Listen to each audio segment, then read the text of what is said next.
Une galette? Une galette des rois glacée qui suscite d'abord la curiosité. Ces Martiniquais ont fait le pari de la découverte pour cette épiphanie.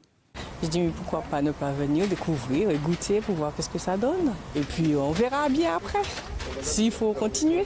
Pour moi la galette des rois c'est frangipane. C'est vrai que je ne suis pas spécialement adepte des galettes avec d'autres saveurs. Mais là je veux bien goûter leurs galettes glacées. En plus, elle nous explique que ça peut passer au four, donc pourquoi ne pas, et puis on verra. Tout le monde sera intrigué demain, puisque j'ai bien redemandé en fait s'il fallait passer au four, et effectivement c'est confirmé, à 250 degrés 2 minutes, si j'ai bien retenu.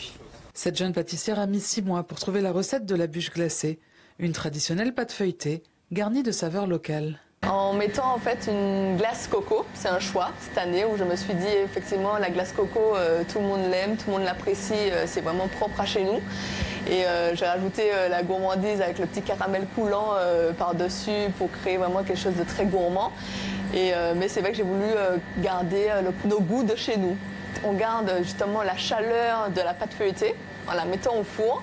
Et la glace reste bien givrée, bien tenue mais moelleuse à l'intérieur de la galette. Donc il y a ce mariage des deux températures qui rend un résultat magique. Si cette galette innove, les galettes traditionnelles restent tout de même très demandées.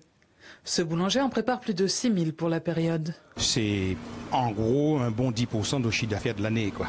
Donc très important. Une galette traditionnelle dont les goûts se diversifient au fil du temps. La frangipane reste quand même la reine des galettes, mais les autres saveurs sont une bonne tendance et les Martiniquais ont en effet tendance à essayer donc ces nouveaux parfums. Pistaches, fruits rouges, patates douces, confiture de coco et la dernière création de la maison à la farine de manioc. Des pâtissiers qui souhaitent maintenir la tradition tout en valorisant nos produits. Nous avons choisi donc le créneau de l'artisanat. Ça me paraissait tout à fait normal que nous fabriquions directement donc dans nos locaux nos galettes des rois. Ça me paraît tout à fait normal. Traditionnelle, glacée, créole ou innovante, quelle que soit sa saveur, la galette des rois reste la reine de la période.